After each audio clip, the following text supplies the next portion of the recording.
Hey everyone, today we are going to see how a Fender Blues Jr. sounds with fuzz pedals. I'm going to go with 3 classic inspired fuzz pedals today. The Fulltone Soulbender V2, the Mojo Hand FX Crosstown Fuzz, and the Vick Audio 73 Ram's Head. These are representing a tone bender, a fuzz face, and a big muff. We're going to see how each of them sounds on a couple of different guitars. So let's dive in with some tone. Please remember to like, share, and subscribe. I hope you enjoy.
So, Blues Jr. with fuzz. Now, the Blues Jr. is a great little amp. I've done a lot of videos on the Blues Jr. And interestingly, for the demographic who are into a Blues Jr., fuzz is actually a really good choice.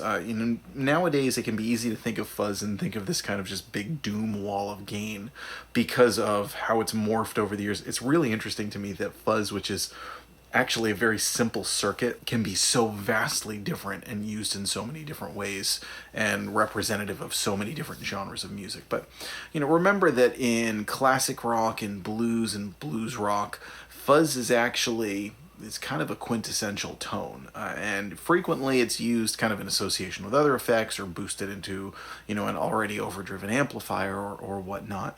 But it really is one to not, it's overlooked, I think, and it shouldn't be overlooked. A great fuzz can give you a really great lead tone in a way that other pedals can't. It gives you a lot more than an overdrive, but it doesn't quite give you that, like the distortion pedals are great. I'm not knocking distortion pedals, but they have a thing, and they kind of have like that thing.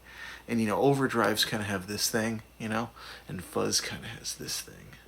And again, particularly if you're kind of boosting it with something, if the amp is already overdriven, Fuzz is really where you're able to get some of those really smooth, saturated, like talk about like violin type tones, almost like an Eric Johnson type tone, who also famously uses a fuzz face.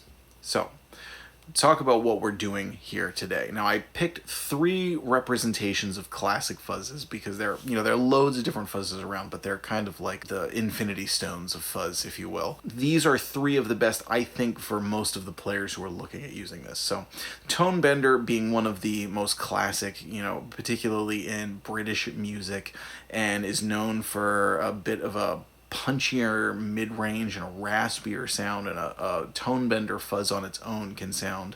It can get very buzzsaw-like. It can be kind of bitty and sputtery at times. But again, a quintessential classic fuzz. You talk about the fuzz face, and obviously the one that for most people is going to come to mind is Jimi Hendrix. Fuzz face with Hendrix, interestingly, it's got this kind of mixture of these beautiful smooth tones with this sort of chaotic sound, and I almost feel like, particularly when you're listening to Jimi, it's like you're tuning a radio and you're picking up on an alien signal, but you can't quite get it to come in clearly.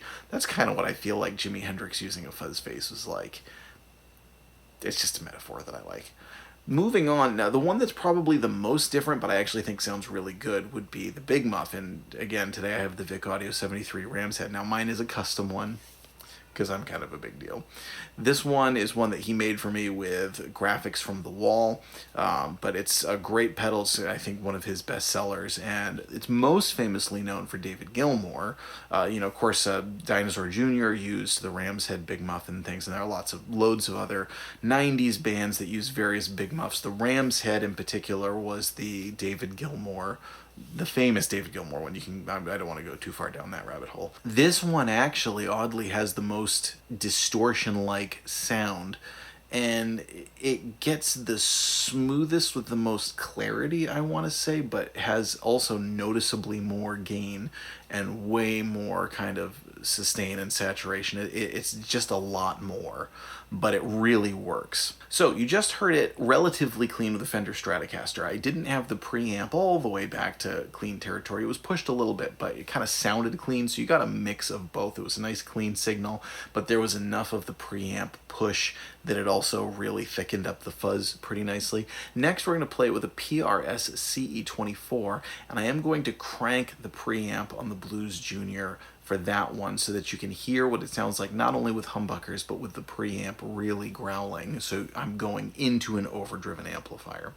Now the Blues Junior that I'm using today is a Sweetwater Limited Edition Blues Junior 4 with the Western Tolex and an Eminence C-Rex speaker. Now you'll notice I am going for a sound in this. I have them set pretty dark. They're again, trying to push that big blues rocky type lead tone. There are a lot of different ways you can dial these pedals in for a lot of different tones, but again, for the purposes of today, I'm kind of going for that big sort of woolly smooth cello-like thing that fuzz pedals can do, because I think that suits the demographic of this amp the best. I am also using the brand new Keeley Halo. Well, how are we supposed to hear the tone of the fuzz if there's a delay? Stop it. It's the Keeley Halo. So let us know in the comments, which one do you like the best? I honestly don't have a favorite here. They each kind of do their own thing really well. The Fulltone Soul Bender is a really great pedal. It kind of has that, again, that emphasis on the upper mid-range. Is probably the lowest gain of these pedals, so you need to boost it a little bit more if you really want it to thicken up. The fuzz face I just love, and again, it's got that really kind of dark woolly thing going, and the Crosstown is, I did a video on this, but for anyone looking at a fuzz face, particularly a modern one that does like a bunch of different things and does a bunch of different things well, this is the fuzz face that I typically recommend to people. And the Vick Audio is just, it's just a tone machine. It just sounds awesome. Probably more in that Gilmour singing lead kind of camp, which you might not think of with a Blues Junior being like a smaller bluesy amp, but it actually really works and sounds really great. They all clean up nicely, as I'm trying to show you here. That's of course one of the big things about Fuzz, is when you roll your volume back, you get a nice clean, or kind of more like an overdriven signal. Please let us know in the comments, do you have a favorite of these? Which is the one that you would put on your board? What do you think sounds the best? I'm Jack Fossett. Please remember to like, share, and subscribe, and I hope you enjoy the rest of the video.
You